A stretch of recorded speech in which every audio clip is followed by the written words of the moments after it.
Unfortunately, I didn't take an original video of the clock when it came in, but you can see pretty well what it looks like. I did take a photograph of it.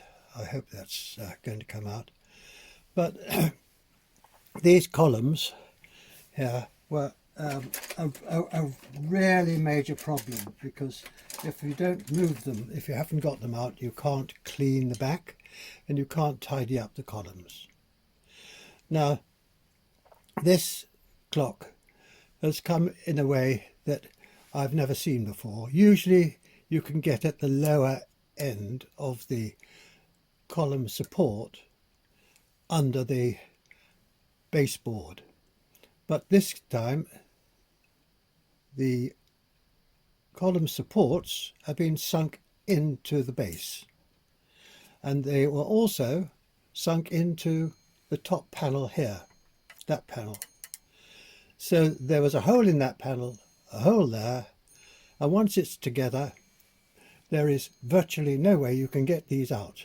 I tried on this one over here by cutting it with a saw, cutting the support, and I was able to squeeze that out.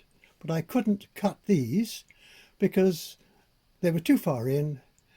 This got in the way, and so I was then left with a conundrum. I managed to take the top section here, the pediment, off, because inside here there was a nut coming down. Well, in fact it wasn't a nut, it was a bolt, and it had been bent over and then plaster of Paris had been applied to it. So I cleaned that off and I tapped the bolt, and this then came loose. So I'd been able to get it off.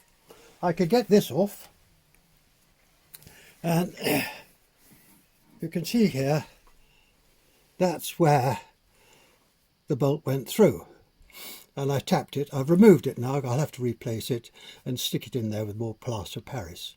But this pediment went on top of the clock. Well, that's all very well, but I was then left with the conundrum: how do I remove these columns, which I must remove, to be able to tidy them up?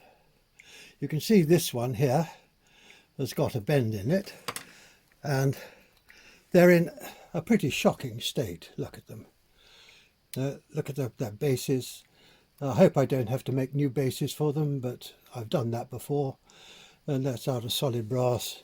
But they are, pretty awful. I had to put a new support inside. So they were locked in with the top section here. This panel went through, and you can see that this panel has got holes in it which lock those into place. So I was then left with a situation where I've got to remove that panel, and I didn't want to break it, because if I break it I've ruined the clock. So my heart was in my mouth, and what I did was to inverse it in this tray and fill this up with water so that it just covered that.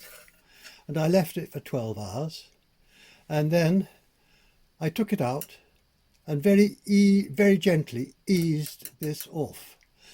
Unfortunately, it came off not too difficultly. The plaster of Paris here is fairly sparse, and it'll have to be sparse when I replace it. And the damp had seeped in, and in spite of the fact that this plaster here is hard, it just was enough to act as a separator so that the plaster was eased off. It was difficult. My heart was in my mouth, but I managed to get that off. Now that means now that these are removable. So the columns now are removable. I can get behind the columns here and clean the clock properly I can sand those out, I can get all the dirt off. Look at the dirt here that had accumulated beneath these little columns there. And so I've now got a great deal of hope for this clock. It arrived with a movement in it, but the movement in it wasn't original.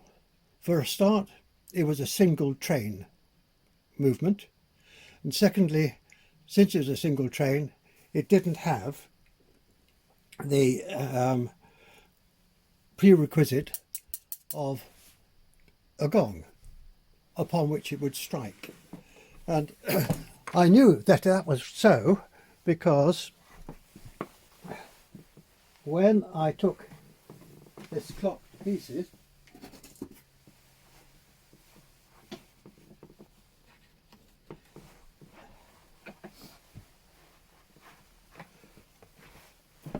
the base has got, this is the original base, and you can see that that had got a hole in it, there and there, for a gong. So the movement in there, when it was delivered to me, which was a single train, was a muck-up. It had just been stuck in. And as a consequence, I've had to find a new movement, which I'll put in there, and I believe I've got one. So this is going to be a really exciting clock, in as much that I've got a lot of work in getting it cleaned up, which I can do. I can tidy up these columns, get them so that they're going to be, they'll have to be matte black afterwards because they're steel or iron.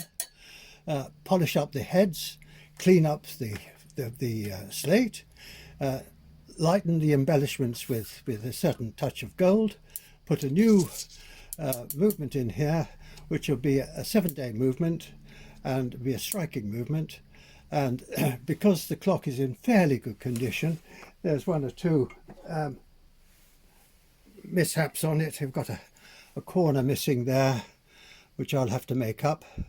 I can do that, but it always shows because I have to do it with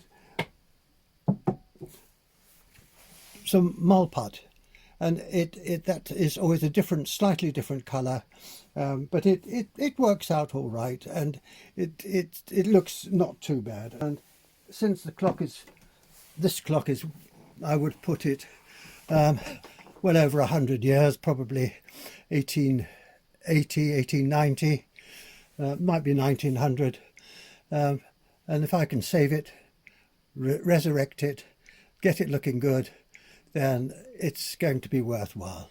So more on that later. You can see how discoloured it is. It really is discoloured, and both on the ends like that, it's a mess, absolute mess. And I'll get this so that when it's finished, it will be really, you can see all this is terrible. It'll be a clock that will be, no, I hope will be in a treasured position in somebody's house when I've got it sorted out.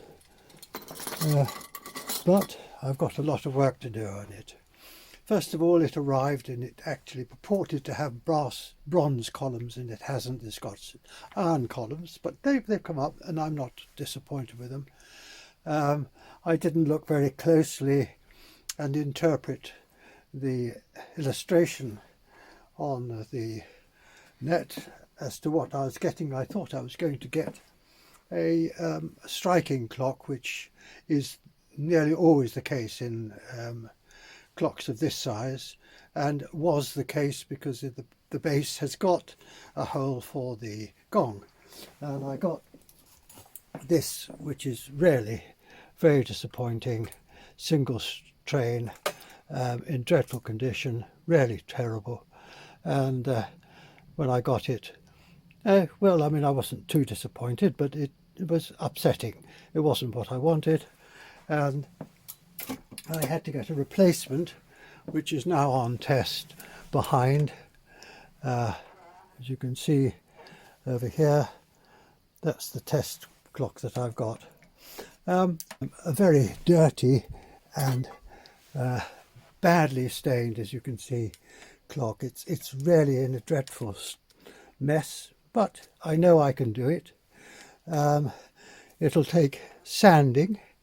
I'll have to sand all this off with fairly heavy duty sandpaper, and then I go right through the various different grades in wet and dry and end up with a reasonably high polished finish. But this, as you can see, it's not disappointing, because actually it's in fairly good nick, apart from the fact that it's really very badly stained. And you can see all down here, particularly where the columns were, where the columns would go down there, and down there. They're on the black bits, the dirty bits, and then the black bits. I suppose one way or another they were able to get to those. There are embellishments on it which will need gilding, which I'll get sorted out. So that's the clock as it stands at the moment. I've been working on it for about 10 days now, getting the movement sorted out, and now I've got another 4 or 5 days working on the case, and a couple of days reassembling it with plaster Paris. I'll have to put plaster Paris on that to put the top on, and the top will go on with the columns in place, and then the columns will be locked in place. You won't be able to get them out again, and it takes a lot of more building up, but I'll do it, and it's going to be very exciting. So another short video, I hope, on how this clock is progressing. I've cleaned it. The columns aren't in yet, they're all here. It's been polished, but not finally polished. It will be polished again. The back is not done particularly well. I haven't bothered about that, not because I don't want to, it's just that I like to show people the work that I've done and getting it up to scratch. This point here, this little corner here, has been repaired. It was chipped badly, you can see, but that's the repair filling. It looks all right. You'll always see it, but there we are. The sections of the clock are now more or less together, but they are apart. We've got the top section here, and this is the section for the pillars to go in.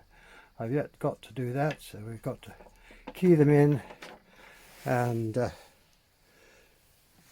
set them properly with plaster of Paris. I'm now in the process of preparing for the gilding, the gild work on the embellishments on the clock.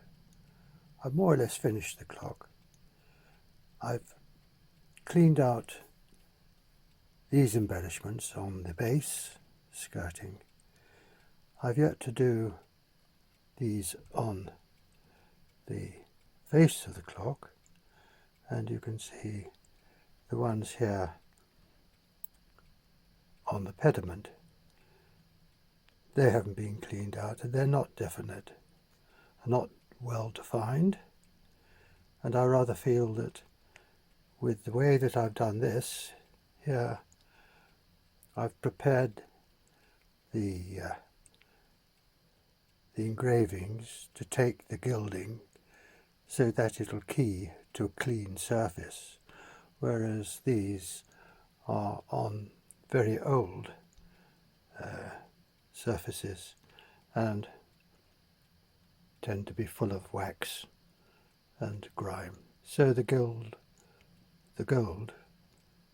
will not really key properly.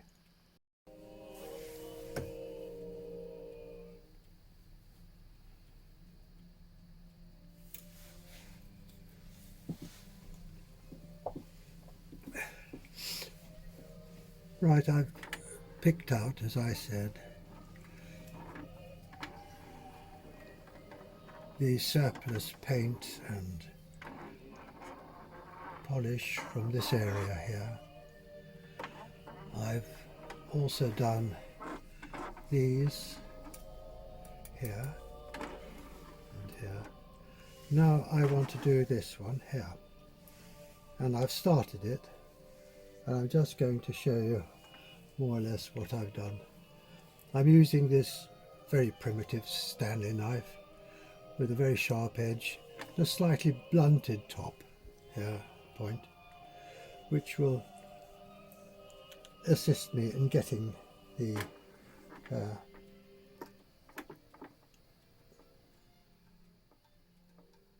residues out of the embellishments here. I've got the whole of this clock lying on its back on a rotating lazy Susan. So that I can get to the parts at different angles.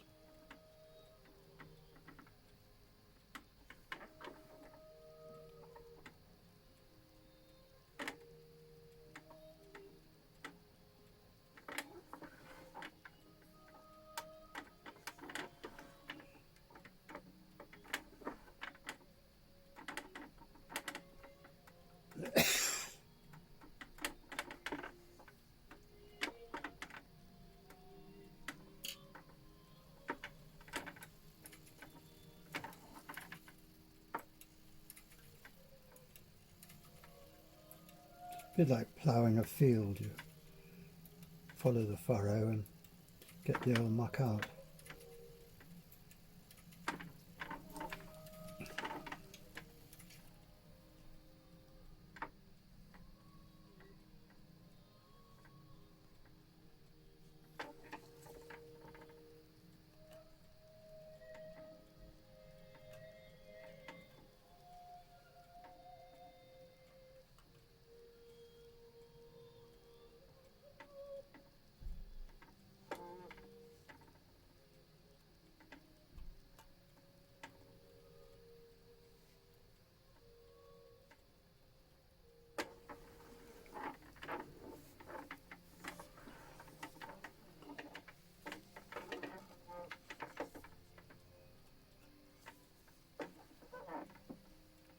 I don't know if you can see me doing these, as I've turned the table around so I get a better angle.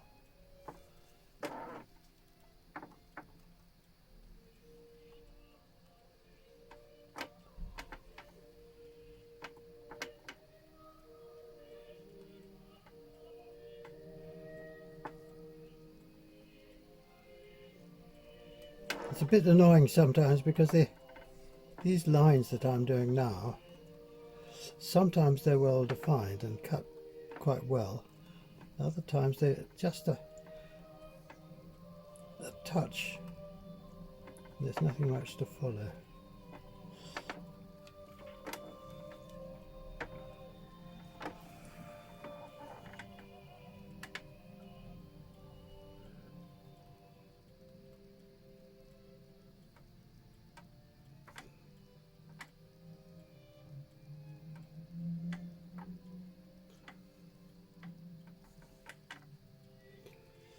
Right, that's now done. I've made a few mistakes there, but I think they'll polish out. But generally speaking, I've got now a much better line for the gilding to follow, which is going to be in a moment.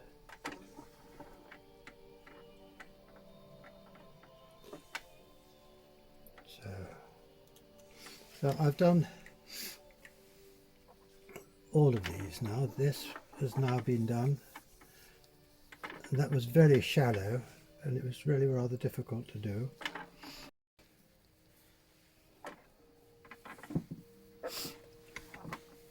Well, I'm going to gild it. I'll put some glitter or this stuff in it. This is the stuff that I use. It's La Biron. It's French, I think. I take it out of this container and I put it into this one where I've had it for probably 18 months. Just a little bit in the bottom. I put a little white spirit in and then mix it to suit. And then a thin brush. And I try and follow the lines as closely as I can, and being generous in the circular little holes that they've put there. It's easy to put too much on, but I'll show you later how I get rid of it. Right, so now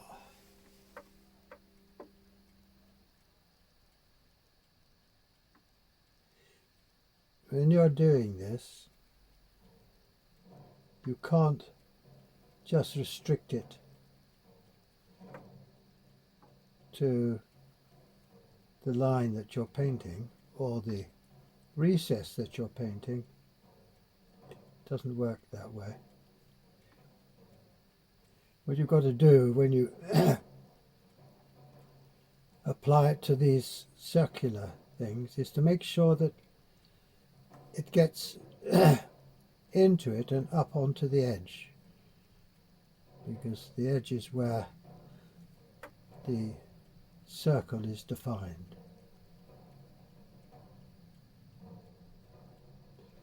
So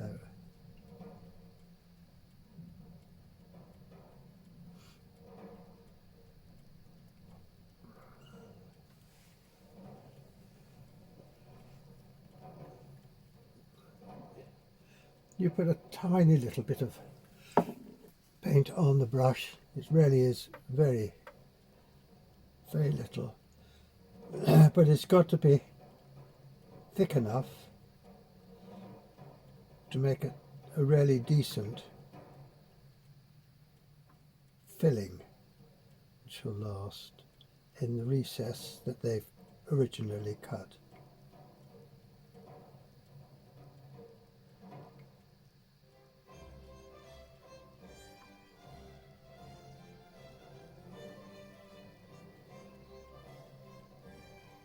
Now, on this line here, all I'm concerned about is getting the paint into the line itself that's been cut, so that it's filled the recess, so when I come to clean it off, the level surface on either side can be removed, but the paint in the recessed sections that have been cut at the time this was made will not be touched, because the method that I use to clean it up is such that it shouldn't affect and reduce the amount of gold embellishment that I put into that section.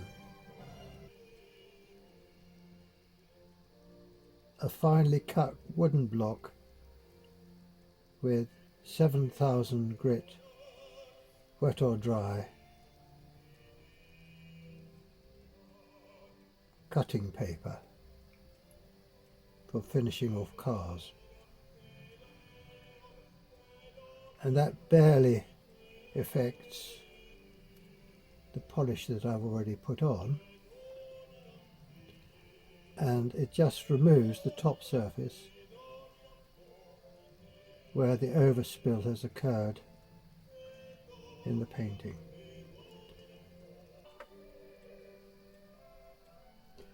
It's going to be quite exciting when I've taken the excess of this paint off, and then I repolish the clock with Brywax.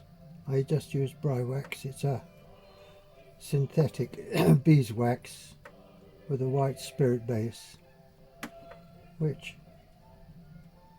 actually seems to give the clocks a pretty good polish afterwards. I never use sprays or shellac, no, not shellac, silicone, as I feel that the Brywax, which I use, is a much less intrusive wax. It's easy to remove and it's easy to repolish. And if you use some of these silicones, they coat it, and then, to put it bluntly, pretty well stuffed if you want to do anything else with it. Right, so that's that. Now I've done that one, and I'll do the others. So I'll just give you, I hope, a bit of a close-up on that, so you can see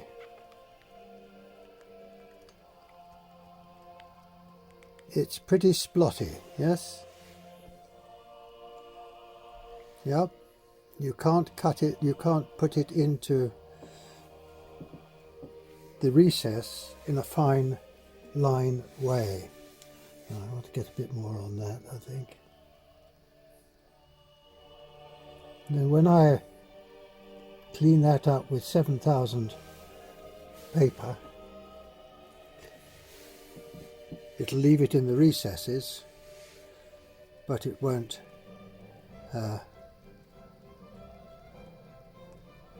take it out of the recesses.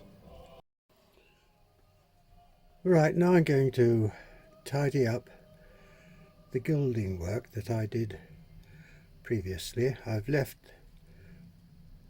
the paint to dry for 24 hours, and now I'm going to use this block here, which is nice and square, with this sandpaper, which is 7000 grit, very fine.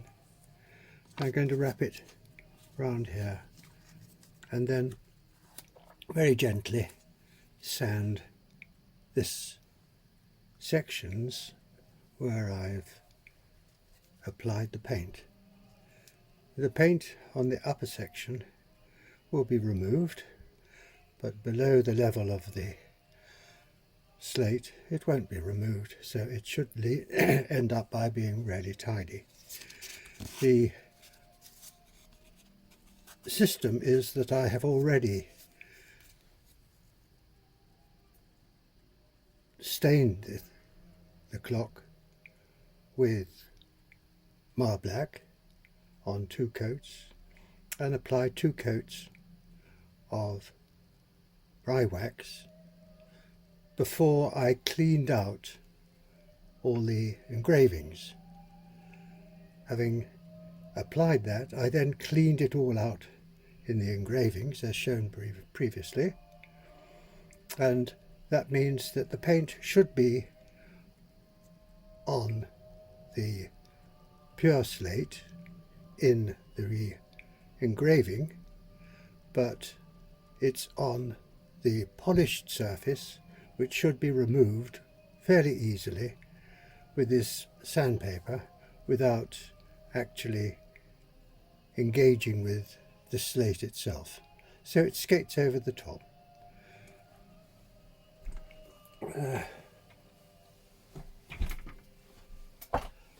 There. Now I'll just give you a close-up of this now.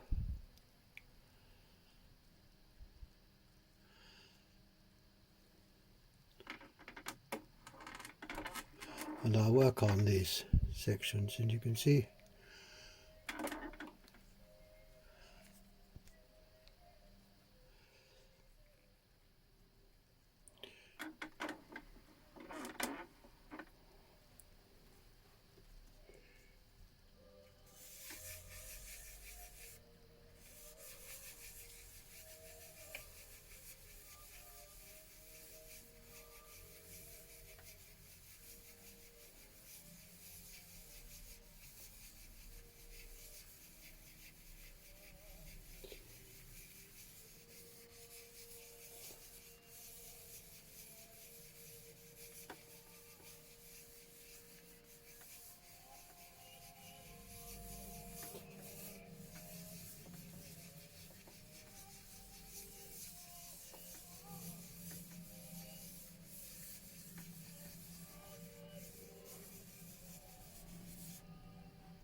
Now you can see that that looks much cleaner than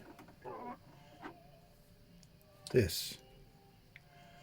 This is still splotty, but where I've run it over with the sandpaper, it's really quite crisp and clean.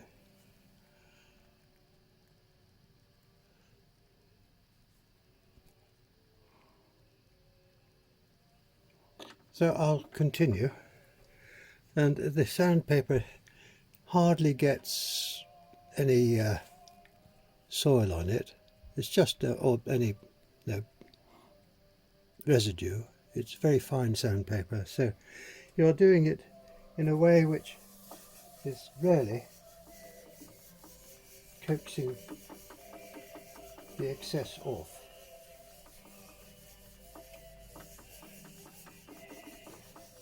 Leaving nice crisp lines where the engraving is below the level of the slate. And if you filled the little holes properly with paint, as I described last time, you will find that you've got good crisp definition all round. It really looks quite different. It's crisper. Yeah? And if you look at this bit here,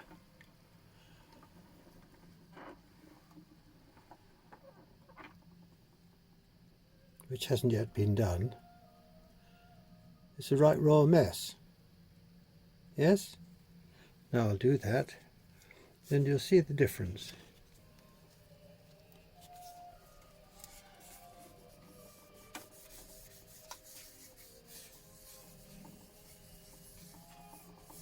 Now that has been completed, I think. Hasn't taken long, as you see. This is real time. And actually I'll probably cut it a little. There we are. So that's it finished. So you can see this is really quite crisp, and I'm delighted that it's worked out so well.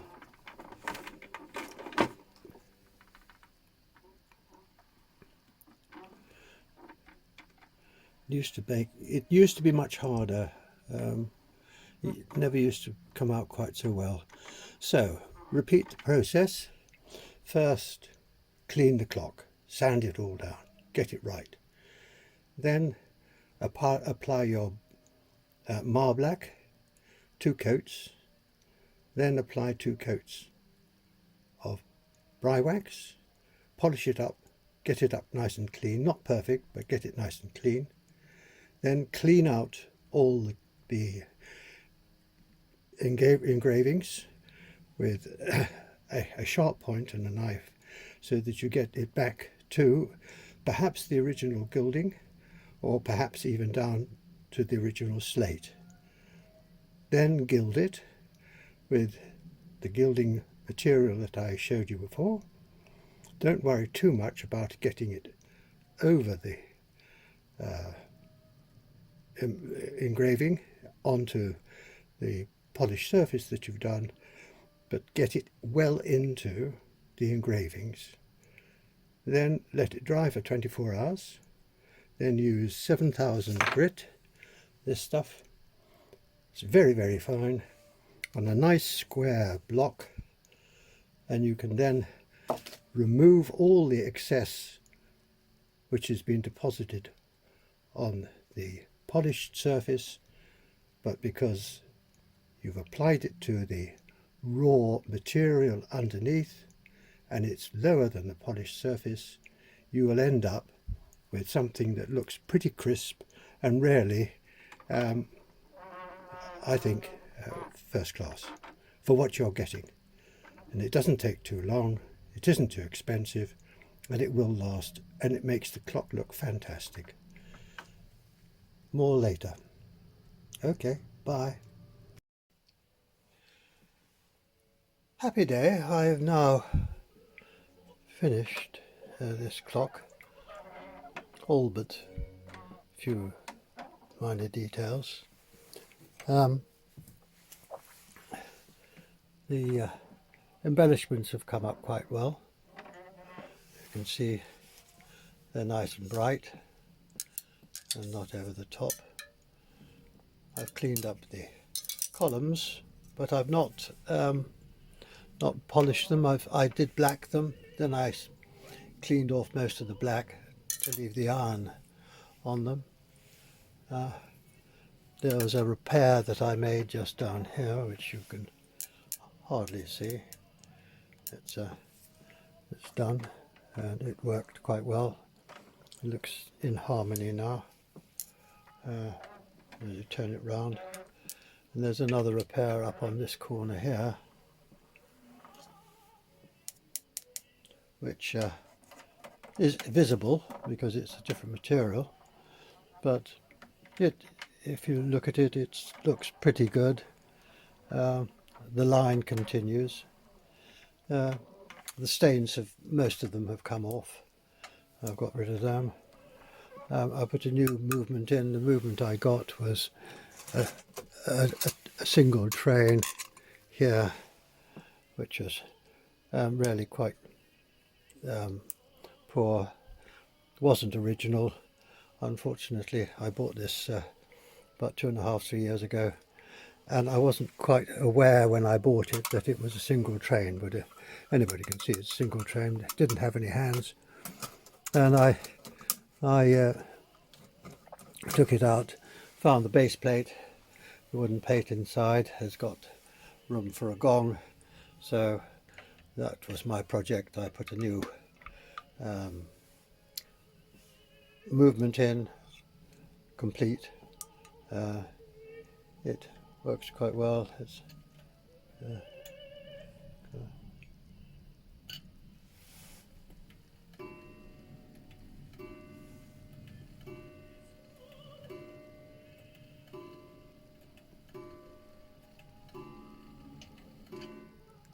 so that's nice. Cleaned up all the columns. I haven't done anything about the back. I never do. That's all cleaned up. The top's all polished. It's pretty good. I've just cleaned this and polished it, but I've not. When I say cleaned it, I didn't sand it down. This is the movement that I put in. It's a nice French one, more or less contemporary. New gong, which it didn't have. So it's not the original because this is not what was supplied with the clock. But so now I've got it, a movement in here. The gong works, the strike works. Repaired it there, polished it, taken the stains out using sandpaper. A lot of hard work, but so what? That's what it's all about. To get that up to that standard, it makes me feel, quite happy and satisfied with what I've done. So you get a real bundle of junk, and if you work at it and you're lucky and it's not too badly damaged, you can represent it and get it working properly.